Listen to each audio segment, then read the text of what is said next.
جناب ابھی ہم موجود ہیں کنیکٹڈ پاکستان کانفرنس پہ، اور جو ہمارے ساتھ موجود صاحب ہیں بہت سارے لوگ ان کو آلریڈی جانتے ہیں، لیکن پھر بھی میں تھوڑا تعارف کرا دیتا ہوں.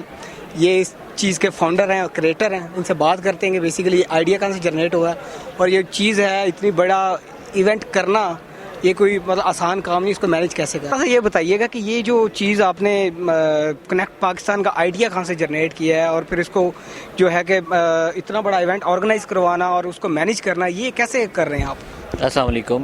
میرا نام سید ارسلان علی شاہ ہے اور میں فاؤنڈر اور سی ای ہوں کنیکٹڈ پاکستان کا، جو کہ award winning digital free lancing agency ہے. خیبر پختونخوا گورنمنٹ نے 2017 میں، 2018 میں اور 2019 میں ہمیں بیسٹ ڈیجیٹل ایجنسی کا ایوارڈ دیا ہے، اور میں واحد پاکستانی ہوں جو Payoneer.com کے اوپر پاکستان کو ریپرزینٹ کر رہا ہوں ایز اے سکسیس سٹوری.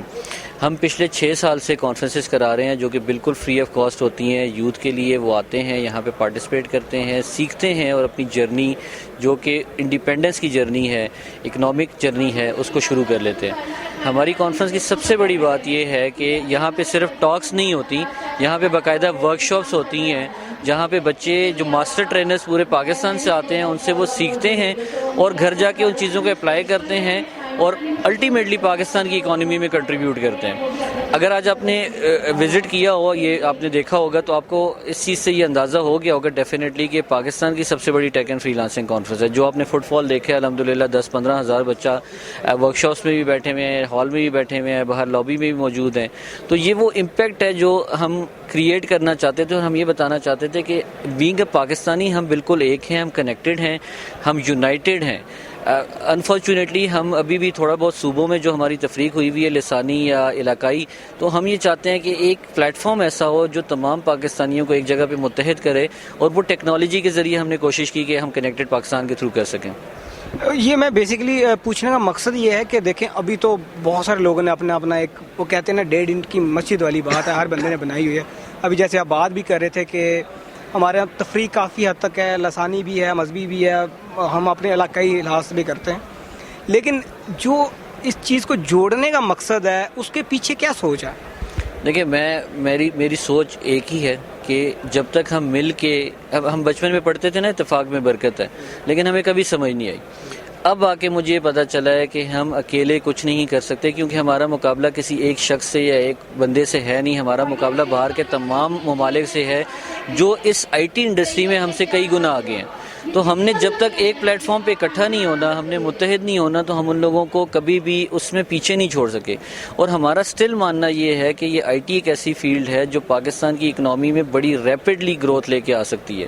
ابھی جیسے پاکستان ایک ڈیفیسٹ کا شکار ہے، قرضوں کا شکار ہے، آئی ایم ایف کی طرف سے پریشرز ہیں، تو اگر ہم ان تمام یوتھ کو انیبل کر دیں اور یہ اپنے گھر پہ بیٹھ کے ایک انٹرنیٹ اور ایک لیپ ٹاپ کے ذریعے باہر کے کلائنٹس کے ساتھ کام کرنا شروع کر دیں، تو آپ بلیو کریں باہر سے جتنی ریمیٹنسز آئیں گی ڈالر کی صورت میں، تو ہماری یہ جو اکانومی ہے یہ آٹومیٹکلی اسٹرینتھن ہونا شروع ہو جائے گی. تو مقصد یہی ہے کہ ہم نے مل کے ایک سوچ کے تحت، ایک نظریے کے تحت صرف پاکستان کے لیے کام کرنا ہے. یہ بتائیں کہ آپ کے خیال میں ابھی ہماری کانفرنس ہو بھی رہی ہے اور کل بھی ابھی جاری رہے گی، تو یہ کتنا امپیکٹ ڈالے گی یوتھ پہ اسپیشلی، اور وہ لوگ جو نئے آنا چاہ رہے ہیں انڈسٹری میں؟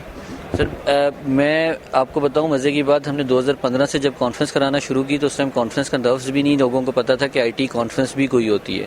الحمدللہ کنیکٹڈ پاکستان کانفرنس نے انڈسٹری کو لیڈرز دی ہیں، ٹھیک ہے نا، جو آج اسٹیج پہ آتے ہیں اپنی جرنی، اپنی سکسیس سٹوری شیئر کرتے ہیں کہ ہم نے اس پلیٹ فارم سے سٹارٹ لیا، ہمیں یہاں سے گائیڈنس ملی اور آج ہم یہاں پہ آپ کو اسٹیج پہ ٹاک دے رہے ہیں. تو یہ وہ امپیکٹ ہے جو ہم کریٹ کرنا چاہتے تھے اور الحمدللہ ہم نے کریٹ کیا.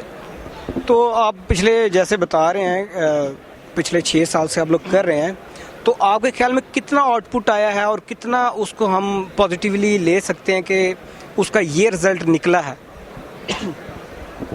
آج سے پہلے نا فری لانسنگ کو انڈسٹری نہیں مانا جاتا تھا، اب پاکستان تیسرے نمبر پہ ہے دنیا میں. تو یہ وہ امپیکٹ ہے جو ہم لے کے آئے الحمدللہ.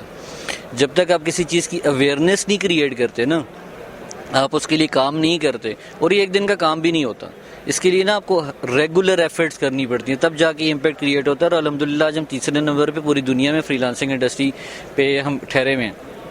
انڈیا ہم سے آبادی میں بہت بڑا ہے، اور ان کی جو آئی ٹی انڈسٹری ہے وہ تو الٹیمیٹلی ہم سے بڑی ہوگی، لیکن اس کے باوجود بھی ان لوگوں کو شکوہ اس طرح کا ہے کہ جی پاکستانی ہمارا کام چھین رہے ہیں. آپ اس حوالے سے کیا کہتے ہیں؟ نہیں دیکھیں، دونوں ممالک کے لوگ ٹیلنٹڈ ہیں، ہم اس ریس میں ان سے کافی پیچھے ہیں، یہ ایمانداری والی بات ہے، ماننے والی بات ہے، لیکن ٹیلنٹ کی پول میں ہم ان سے کہیں زیادہ ہیں. ٹھیک ہے نا، ہمارے بچے بہت ٹیلنٹڈ ہیں، لیکن انفارچونیٹلی ان کو پلیٹ فارمز اور وہ اپرچونیٹیز نہیں ملتی. آپ خود اندازہ لگا لیں، انڈیا میں ہر بڑی کمپنی کا آفس موجود ہے، پاکستان میں کسی بڑی کمپنی کا آفس موجود نہیں ہے. ٹھیک ہے نا، تو یہ وہ ایشوز ہیں، اگر ان کو سالو کر دیا جائے تو ہم ان کو ایزیلی کمپیٹ کر سکتے ہیں الحمدللہ.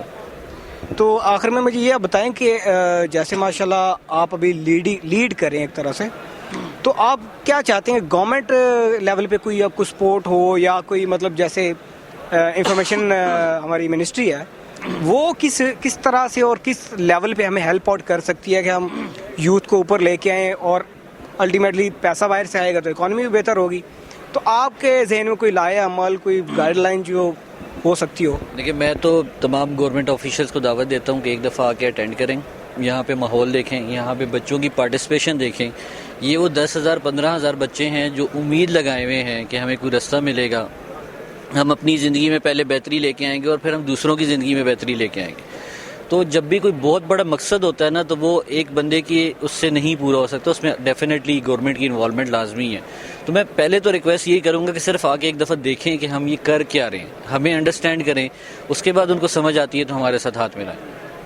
بالکل. آخر پہ یہ بتائیں کہ یہ اتنے جمع غفیر کو ہینڈل کرنا اور ماشاءاللہ چھٹی دفعہ آپ بتا رہے ہیں کر رہے ہیں، تو اس کے پیچھے کون سا جذبہ ہے کہ مطلب دیکھیں وہ کہتے ہیں نا خدمت خلق کرنے والی ایک چیز ہوتی ہے، تو آپ کے ذہن میں کیا ہے کہ اتنے لوگوں کو اپنے پیروں پہ کھڑا کرنا تاکہ وہ اپنے لیے باعزت روزگار نہ صرف اپنے لیے بلکہ اپنے ملک کے لیے کما سکیں؟ دیکھیں، جب ہم نے نا کنیکٹڈ پاکستان کی بنیاد رکھی تھی تو ہم نے اس ٹائم ہی فیصلہ کیا تھا کہ ہم اپنے پروفٹ کا نہیں، ہم اپنے ریونیو کا 30% جو ہے نا وہ ٹورڈ سوشل امپاورمنٹ لگا دیں گے.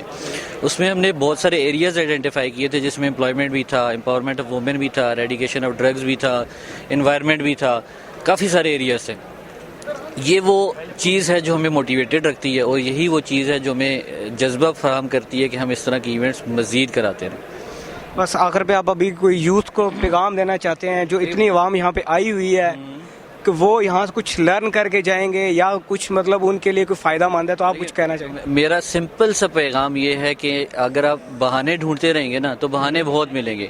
تو انسٹیڈ آف فائنڈنگ ایکسکیوزز آپ سولوشن فائنڈ آؤٹ کرنا شروع کر دیں، اور آپ دیکھیں کہ آپ اپنی لائف میں کتنے سکسیزفل ہو جاتے ہیں. میں نے یہ جو شروع کیا، میں صرف یہ ٹیسٹ کرنا چاہتا تھا کہ ایک انڈیویجول کتنا ڈفرینس کریٹ کر سکتا ہے. میں ایک واحد شخص اگر اتنا بڑا ڈفرینس کریٹ کر سکتا ہوں تو وٹ ایف کہ اگر گورنمنٹ ہو ساتھ یا میرے جیسے 1000 لوگ اور موجود ہوں، تو آپ سوچیں کہ پاکستان کی ترقی میں کون رکاوٹ پیدا کر سکتا ہے؟ کوئی بھی نہیں.